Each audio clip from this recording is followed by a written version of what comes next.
You think you just fell out of a coconut tree?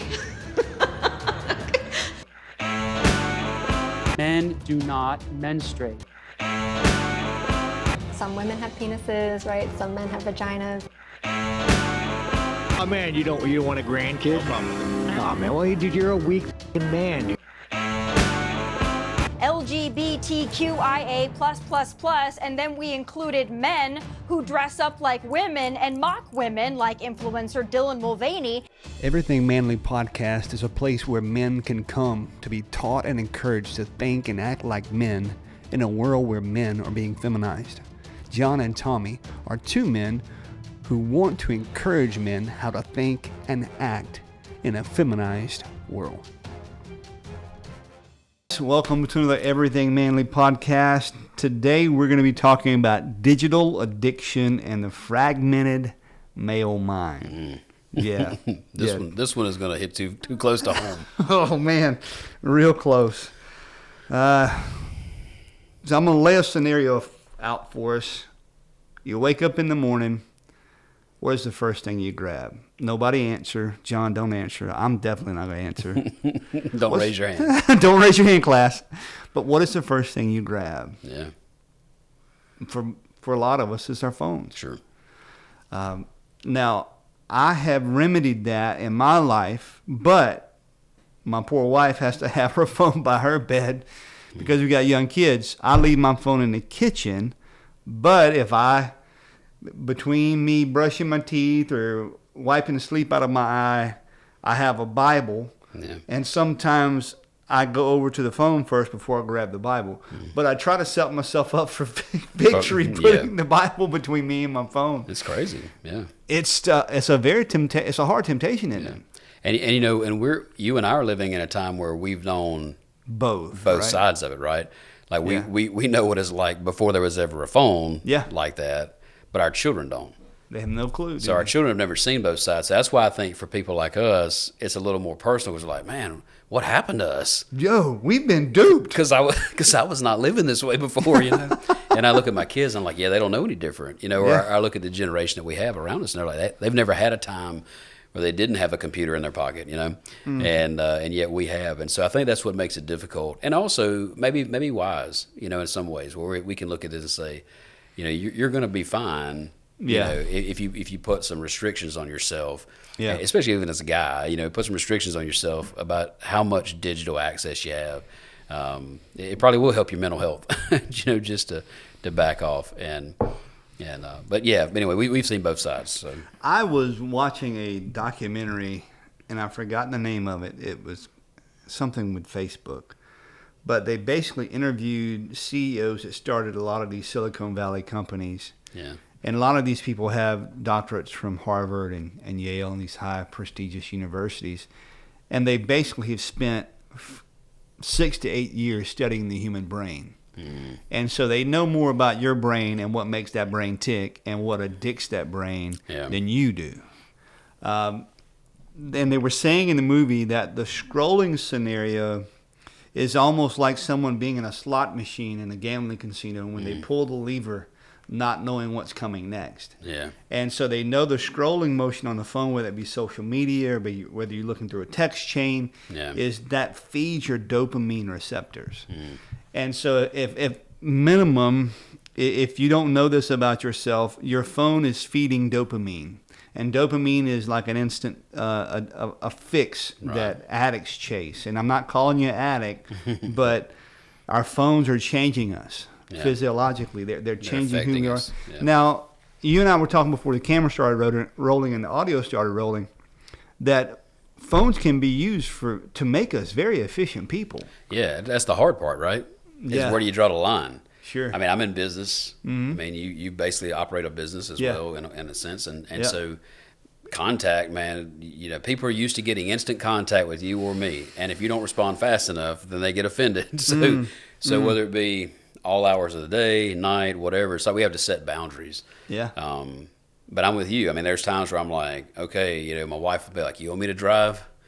Yeah, because you got stuff you need to do. She's like, I know you got an hour left of talking, you know, and I'm like, I hate that. Like, Yeah. I'm like, I hate that that's even a thing, And there's times where, we might be leaving on a road trip or something. She's like, Yeah. I'll drive the first hour or so because So that you get I know they're going to be they're going to be calling you until they think you're done, Yeah. And I'm like, man, why does it got to be like that? Yeah. And so I hate it, and but there's times where I'm like, well, honestly, if you would drive it, I could enjoy the rest of my evening by getting this out of the way.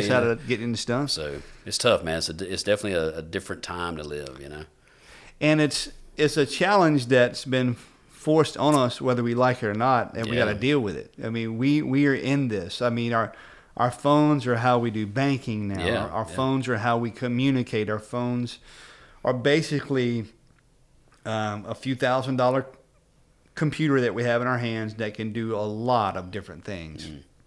And so if you don't at minimum set up parameters to protect yourself, and you just kind of fall into this vacuum of doom scrolling, your phone will be easily, happily to oblige you. It'll be right there, fully charged, ready to keep scrolling for you.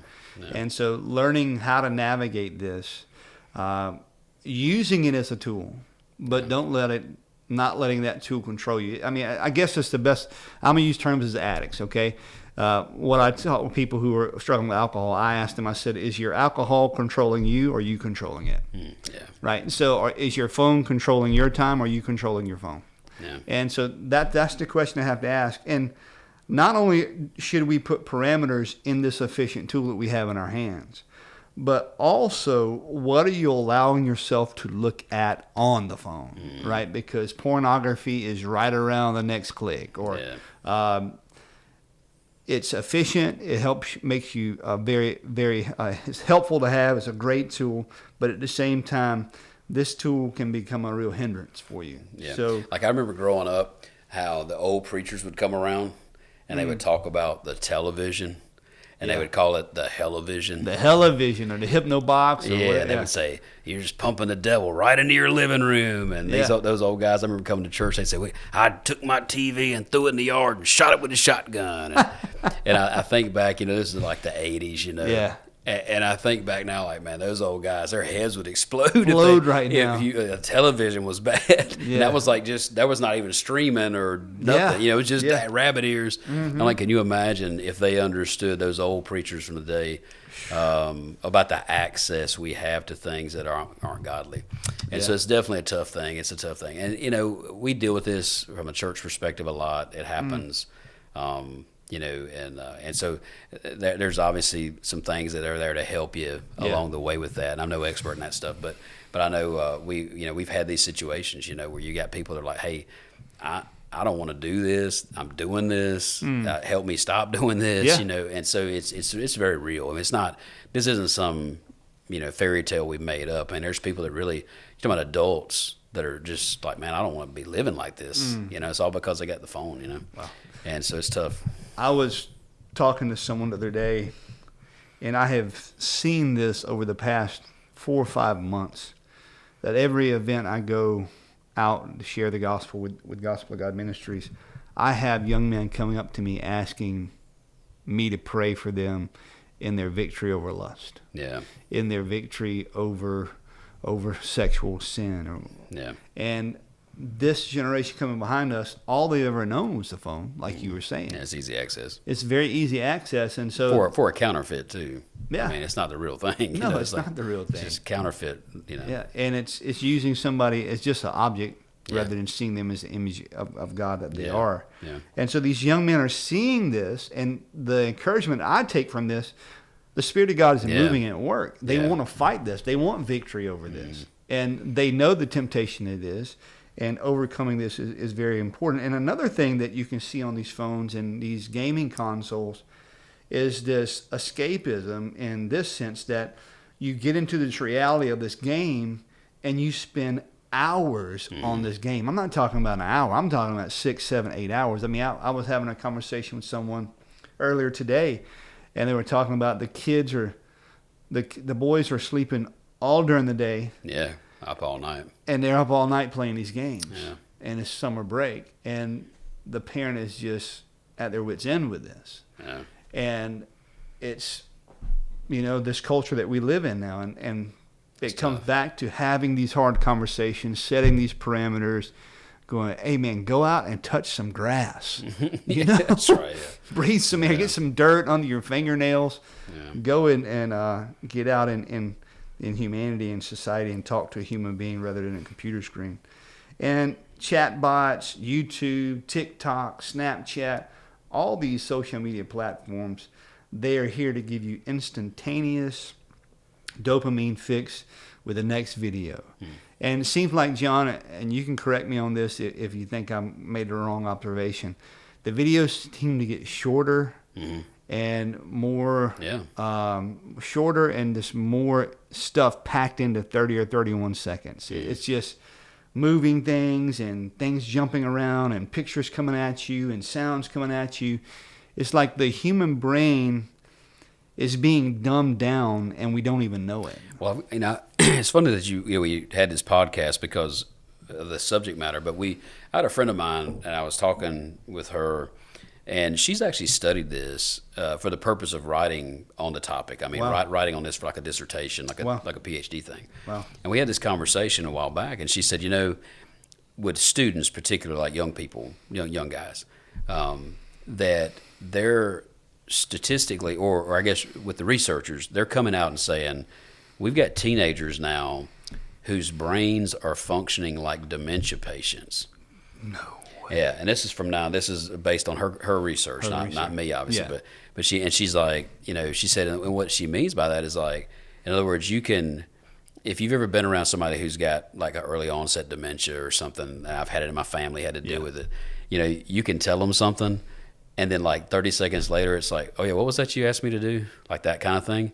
Wow. And, and it's like, oh, well, there's obviously something not connecting, right? Mm-hmm. And she's saying they're seeing the effects of phones like on high school students in a very similar way, to where it's like how they recall information, the way they think has been affected. And the link seems to be, and it's obviously it could be laptops, computers, whatever, but primarily the phone. It's just that because, like you're saying, man, my whole life is in a 20-second soundbite, 15-second soundbite, and they just can't function. They're functioning differently, like you say, physiologically have been affected because of the phone use. Yeah. And now, of course, again, previous generations, it wasn't an issue. We didn't see it. And now we're looking at it, and we've had enough time now to go, I wonder why these kids are acting this way, acting this way. Well, and that's the thing. So, when your friend's statistics, I'm just going to give a few statistics that I pulled up on the computer. 57% of Americans feel addicted to their phones. Yeah, that's over 50%. Yeah, a male averages 154 minutes a day on his phone. Yeah, nearly 50% of males, and some studies show phone addiction versus 35% of females. This is scary. 70 to 78% of men consume pornography on their phones. Young men 18 to 35, often 87% on a weekly basis. Men are 3 to 4 times more likely than a woman to use or to view pornography on the phone. Right. Boys spend over 10 hours a week gaming on average, 15 to 24 years old. Men comprise 62 to 90% of the gaming addictions in the world. Men. That's interesting, yeah. Global screen time, this is interesting. Global screen time averages 4 to 6 hours on a day. Wow. For young adults and teenagers. Man, that's a lot. That is a lot, isn't it? That's a lot of time, man, when you think about it. Yeah. That's I guess if you're staying up all night. That's almost like a work day, right? You're burning through your time, I guess. Wow. That's wild. Yeah. And I'm sure in some ways we're all guilty of that. Sure. But like I guess like we're saying, like the distinction between if you've got screen time and it's for your work or for your business or whatever, versus the other. Yeah. But still, it doesn't. I mean, at the end of the day, it's still screen time, right? I mean, it's still, and I think that's the thing we're saying is like it's this weird place we're at. It's like we kind of need it, and we kind of, and I think I saw. I prepared a message a while back or something, and the statistic I saw was that the average person has something like 60 to 80 apps on their phone, or whatever. That's like the average. Mm-hmm. And it was saying that, in other words, the one thing we don't use our phones on is to talk. Wow. And it's like the whole thing they were designed for was to communicate where you could talk to people. Yeah. And I think that's the other side, like you've been hinting at, is that it disconnects us. You know, so are we really staying? You know, we're communicating via text or video or whatever. You know, but it's like, are we really staying connected to people? And that's the thing I think that's really more bothersome in a way, is we've got all these other applications of how we use it other than to actually talk, to hear a physical voice, get an inflection. I mean, I can hear whether they're angry or sad or happy or, you know, instead I'm reading a text going, well, did that exclamation point mean, you know, what is it? Great point. You know, and so, and I'm guilty of that too, you know, of just saying, I'll just text, man. It's just easier to text. Yeah. And I just think about, you know, it probably does make me less sensitive as I should be towards people and, you know, things like that. And that's another whole point, right, is being desensitized. I mean, you seeing, I think there was this guy from the Sudan in Scotland basically trying to decapitate a guy. Yeah. Right? I heard about that, And in the and somebody's filming it. Yeah. And saying, get off of him. But then finally some men come up with shovels and start beating on the guy, and the guy survived. Yeah, that's crazy. So praise the Lord for that. But so this whole idea of us being weakened, weakening our discipline, you got dopamine overload, you got neurological changes. You already touched on that. I mean, I'm just reading from statistics. Yeah. It says it reduces the gray matter in our attention and our ability to execute in certain areas. It impairs us. And it makes us impulsive in our control. And that would go back to your friend that's studying to write on this. Yeah. I mean, she says, basically, I'm seeing tendencies in dementia patients and young kids now. Yeah. And I mean, and in full circle disclosure here we are, we're talking about this, and we're hoping people listen to us on their phone. So, right. So I think the point, I mean, I say that tongue in cheek, like I get it. Yeah. Like I get it. It's sort of self-serving, right? Don't use your phone, but use your phone.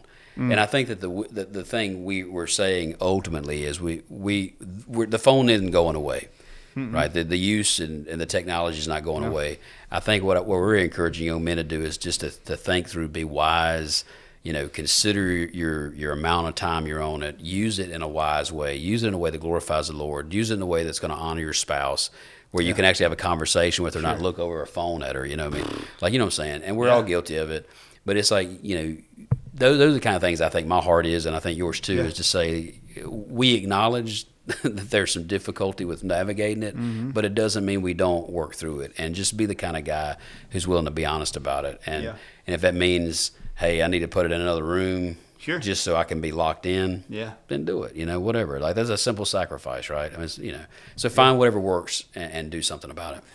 And I'm going to, you know, before we're getting ready to close, but before I forget about this thought, when you go on vacation, so if you're a hard worker and you're running a family and you got a business or you're working hard in the company, when you go on vacation, I want you to be okay with being bored. Don't pick up your phone.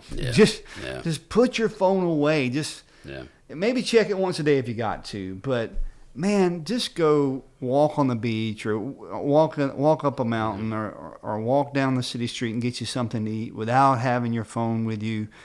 Do a crossword puzzle, read a book, play a game with your family, with your kids. Just get that rectangle out of your hand for a little bit and really actually detox from it. And when I'm challenging you, I'm challenging myself too. Yeah, sure, 100%. So I want you to embrace the boredom, because I think some of that is we live in this instant gratification, you know, what's on the phone, what am I missing on TikTok or whatever it may be, and we're not okay with being bored. Yeah, that's right. Yeah. We think we have to continually be stimulated. Yeah, true. So I guess I'm talking about finding a way. I mean, I think our phone gives us a weekly report of how long we've been on it, what we were looking at, whether it was educational, whether it was work, or whether it was entertainment. Just set up some type of boundaries, the individual goals for yourself. If it's been 4 hours per day or 6 hours per day, go, hey, you know what? Maybe I can cut that down 30 minutes. Yeah, sure. You know, just set some type of boundaries. And replace phone time with actually maybe some healthy habits. Maybe Get in some the word. hobbies. Yeah, Get in the word. that's what gets on me. Sometimes I'm like, man, I'll get caught up and I just blew 20 minutes. I could have been in the Bible. 30 minutes or an hour. You know what I yeah. mean? And you're like, man, I'm an idiot. Yeah. Why am I doing this? Yeah. And it's real. It's a real thing, and that's real for and that's coming from a guy who's a pastor and is an older guy. Sure. I get it. Yeah. So I'm not saying it's not real. It's just like this is a real thing that we're going to have to deal with for the rest of our lives. So Sure.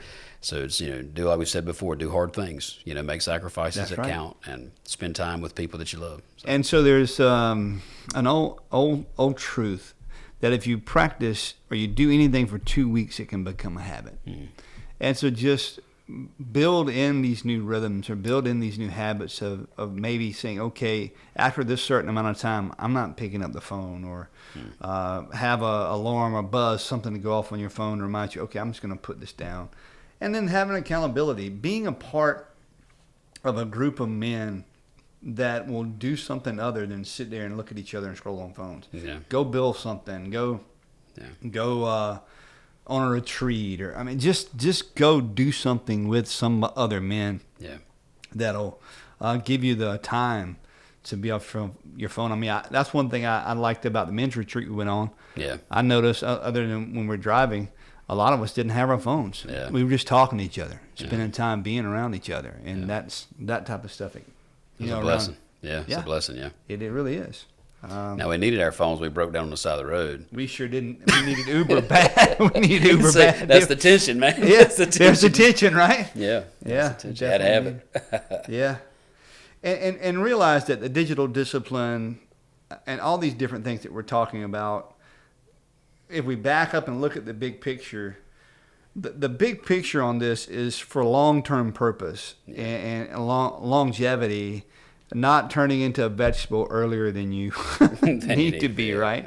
Yeah. Protecting your brain health is so vitally important, because you can stick your head in the sand and not listen to this podcast or deny the podcast or deny the statistics we gave you. It doesn't change it. These phones are changing us. And so if you don't fight against it, you're already lost, right? And I told my children, and I hope I'm wrong, but I think the biggest thing that they're going to have to wrestle with in their age and the generation coming behind them, and I could be completely wrong, but I just kind of see the writing on the wall. Do you want to remain 100% human, or do you want to be some other, whatever it is, whether you can get a chip implanted into your brain? Now you don't have to have a phone in your hand. You got a chip in your brain. All you got to do is think. Right, you can get any information. I don't know how that works, but I do know Elon Musk and Neuralink, they're doing very weird things. They're making people who are completely paralyzed now that they can communicate with a computer just by thinking. Yeah. So, if I'm wrong, I'm wrong. But you need to begin to think. Quit being so passive with this rectangle box in your hand.